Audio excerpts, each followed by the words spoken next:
Hello friends. Ram Ram नमस्कार। कैसे हैं सब? एकदम बढ़िया। देखिए बढ़िया तो हम भी बहुत हैं। और कहा है ना, सवेरे सवेरे हनुमान चालीसा और दुनिया भर की मतलब प्रार्थना अपना सब कर रहे हैं कि कुशल मंगल सब जगह रहे।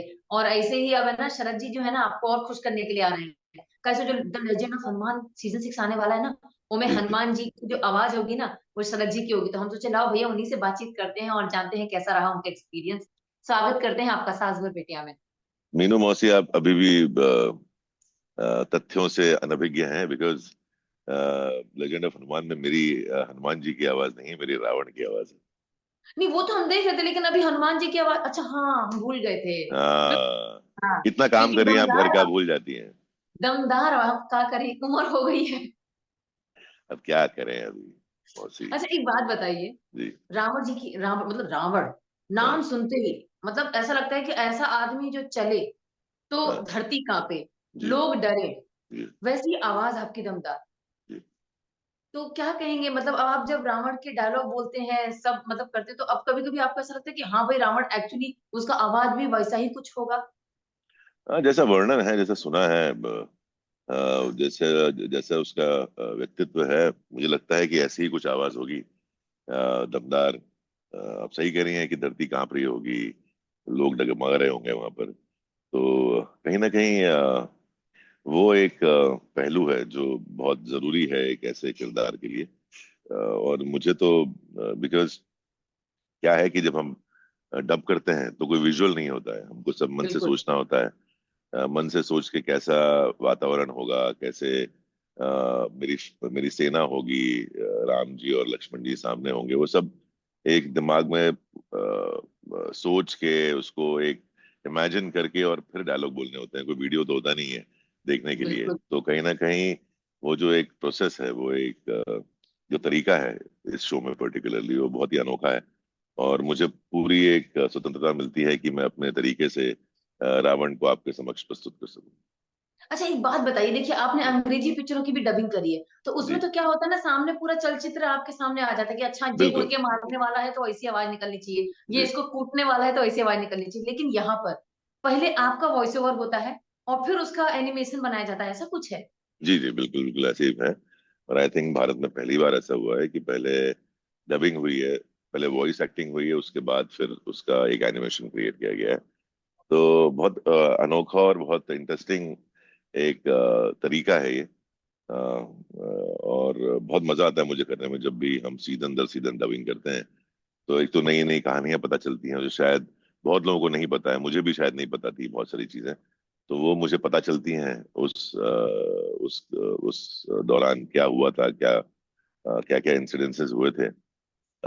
और चरित्र के बारे में पता चलता है कि अच्छा, अ, अब इस पहलू में रावण कैसे रिएक्ट करेगा, या क्या उसका क्या सोच होगी उसकी। तो बहुत मजा आता है वो करने में। आप कभी आइए डबिंग स्टूडियो मौसी जी, आपको दिखाएंगे आपको अरे कितना मजा। बिल्कुल।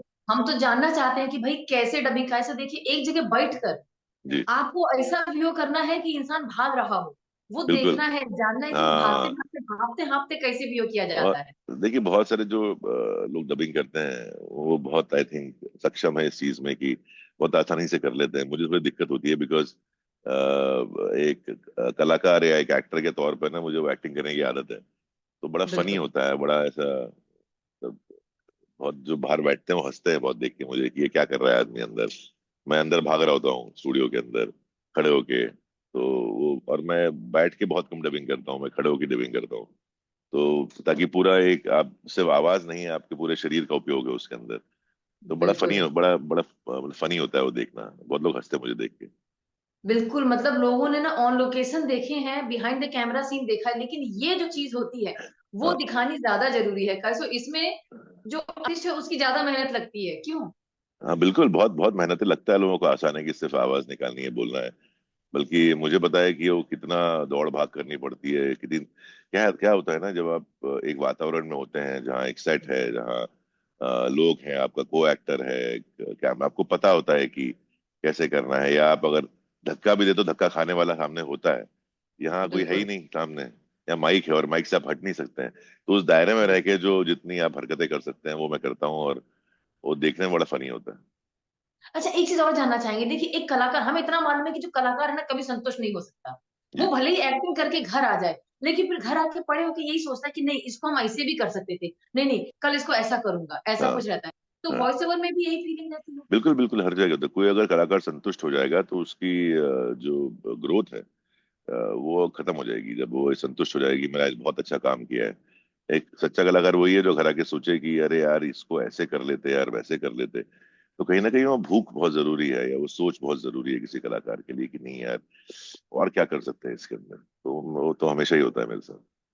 अच्छा कभी हुआ है रावण का वॉइस ओवर आप करके एकदम घर पे आ गए हो, फिर आके एकदम बेचैन अरे रहे मैं हो मैं कि जाके यार रीड हमसे। अप करता हूँ जाके। मैं कई बार ऐसा होता है कि नहीं नहीं यार वो हमने जो सीन किया वो उतना मजा नहीं आया, कल वापस करते हैं। तो ये भी अच्छा। बहुत होता है। तो हमारे डायरेक्टर साहब अरे परेशान हो जाते हैं कि नहीं अच्छा तो था। नहीं नहीं फिर ठीक है आ जाओ आप कर लो। अरे तो वाह। अच्छा एक चीज और जानना चाहेंगे, देखिए किरदार निभाना, जाहिर सी बात है उस किरदार में ढलना, उसके बारे में चीजें, लेकिन कहीं ना कहीं वॉइस ओवर करते वक्त भी आप उस किरदार में ढल ही जाते हैं, उसके बारे में जानना, हर चीज पहचानना। तो जी जी। रावण को आपने कितना जाना अब तक? मैंने बिकॉज हमारे जो राइटर्स हैं जीवन है, शरद जी हैं जिन्होंने प्रोड्यूस किया है इसको, उन्होंने इतना बेहतरीन तरीके से लिखा है ना उसको, और इसका डिस्क्रिप्शन इतना अच्छा, सारांश जो लिखते हैं जो, या उस सीन के पहले जो एक एक्सप्लेनेशन होता है वो इतना अच्छा होता है। और देखिए जब भी आप कोई किरदार करते हैं ना तो आप पहले तो दिमाग में सोच के जाते हैं कि इस सेट पर या इस स्टूडियो में मैं वो किरदार हूँ। आप ये सोच के नहीं जाते हैं कि मैं शरद केलकर हूँ या मैं मीनू मौसी हूँ, आप सोचते हैं कि मैं वो किरदार हूँ। और फिर जब डिस्क्रिप्शन और जो लिखावट है वो इतनी अच्छी है कि बहुत एक्सप्लेनेटरी है, मतलब आपको पूरा एक्सप्लेन कर दिया जाता है कि हाँ इस समय ये वक्त हुआ है, ऐसा काल था, ये है वो है, तो बहुत आसान हो जाता है काम। तो कहीं ना कहीं श्रेय जाता है हॉटस्टार की टीम को और शरद और जीवन को जिन्होंने लिखा, और राजीव जो हमारे डबिंग डायरेक्टर हैं। वो बहुत बेहतरीन काम करते हैं, बहुत एक्सपीरियंस है, तो उनको एक हम लोग मुझे मुझे मुझे या दमन को या किसी भी डबिंग आर्टिस्ट को, शक्ति जी को बहुत ज्यादा मेहनत नहीं करनी पड़ती ये विचार करने में कि वो उस समय क्या चल रहा होगा या रावण के मन में क्या सोच होगी। वो इतना अच्छी तरह एक्सप्लेन किया होता है राइटिंग में, स्क्रिप्ट में, तो वो थोड़ा आसान हो जाता है काम। अच्छा तो एक चीज और जानना चाहेंगे, देखिए जैसा कि लोग जितने हमारे दर्शक हैं उनको सिर्फ इतना ही पता है कि रावण कौन थे। उनसे अगर पूछा जाए सवाल तो वो जवाब यही देंगे, रावण वो थे जिन्होंने सीता जी का हरण किया था और राम द्वारा मारे गए थे। जी। तो लेकिन आप किरदार निभा रहे हैं, वो एक बहुत बड़े ज्ञानी भी थे, उन्होंने बहुत ऐसे काम किए हैं जिससे मतलब लोग कई कई जगह पे तो उनकी पूजा भी की जाती है। तो और कितना जाना है आपने रावण के बारे में? रावण को बहुत बहुत पहलू है रावण के। अब तो काफी लोगों को पता है कि बहुत बड़े ज्ञानी थे, तपस्वी थे, बट वो ये एक गलती इंसान की आपका पूरा जीवन भर का जो श्रम है उसके ऊपर पानी फेर देता है। तो कहीं ना कहीं रावण की भी कई गलतियां हैं, लेकिन रावण सिर्फ एक ज्ञानी या एक राक्षस या एक तपस्वी ना होके एक पिता है, एक पति है, एक भाई है, और उसके अंदर भी वो पीड़ा है, दर्द है, वो सारे पहलू हैं। तो कहीं ना कहीं बहुत सारे शेड्स आपको रावण के जानने को मिले, मुझे भी मिले।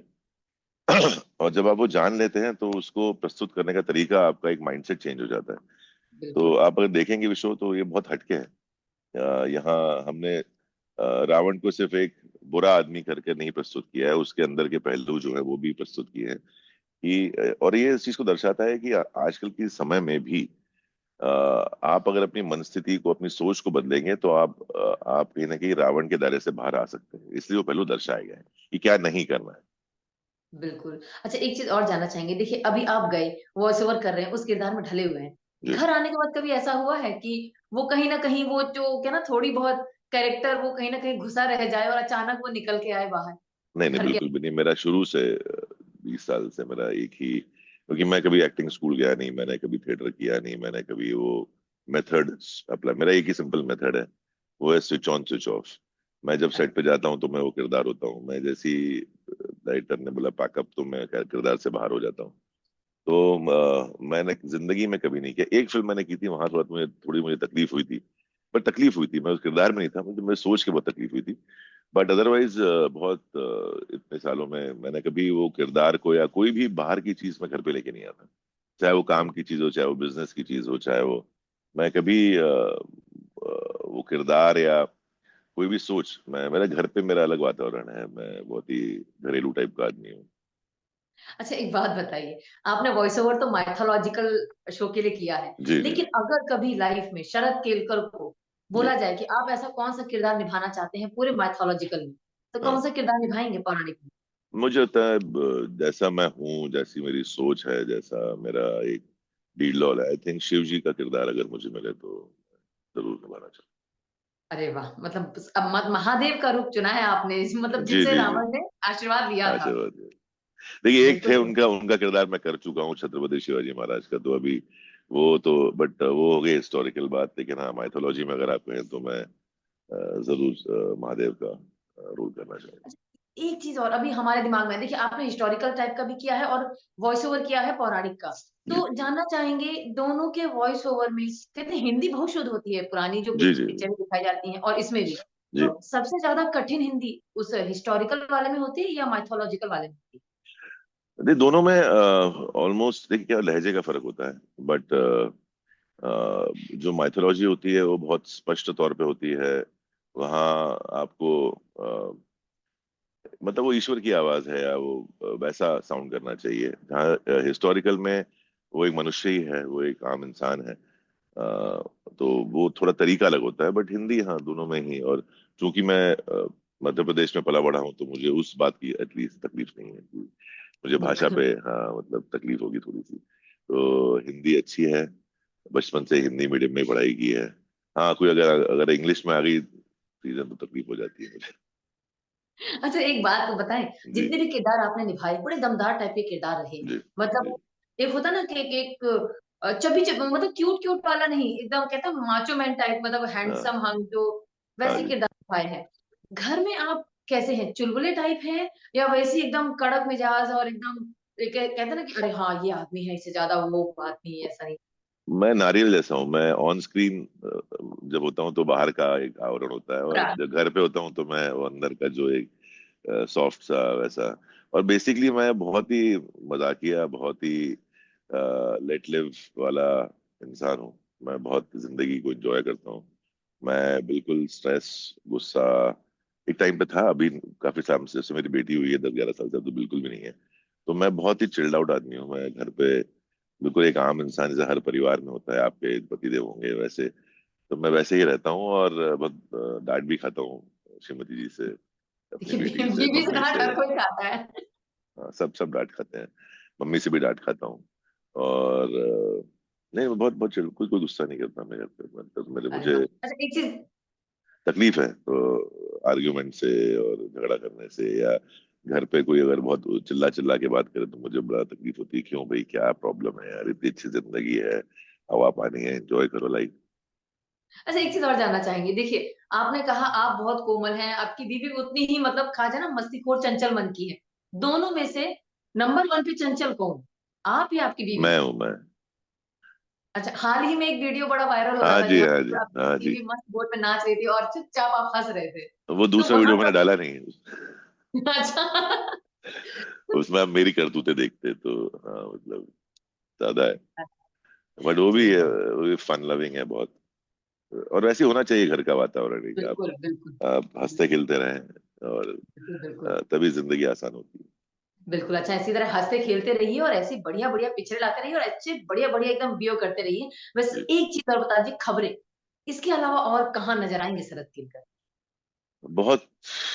अभी 3 महीने में 3 रिलीज तो मैंने दे दी लोगों को। अभी कितना क्या करे, कितना काम करूं मैं, मौसी ऐसा जी। अगर आपसे डिमांड कर रहे हैं हर महीने एक रिलीज मिलनी चाहिए? अरे घर पे भी वक्त देना होता है। अभी मैंने देखिए डॉक्टर्स आया, स्काई फोर्स आई, फिर एक हॉटस्टार पे दिल दोस्ती डॉग्स आई। बहुत प्यारी फिल्म है, दर्शकों से अनुरोध करूंगा फिल्म देखें। जो जो पेट लवर्स हैं, जिनके घर में पेट्स हैं, वो प्लीज आके दिल दोस्ती और डॉग्स देखें। बहुत प्यारी फिल्म है, रिलेट करेंगे आप उससे। फिलहाल एक फिल्म है जो आई थिंक मोस्टली अगस्त में रिलीज होगी शायद।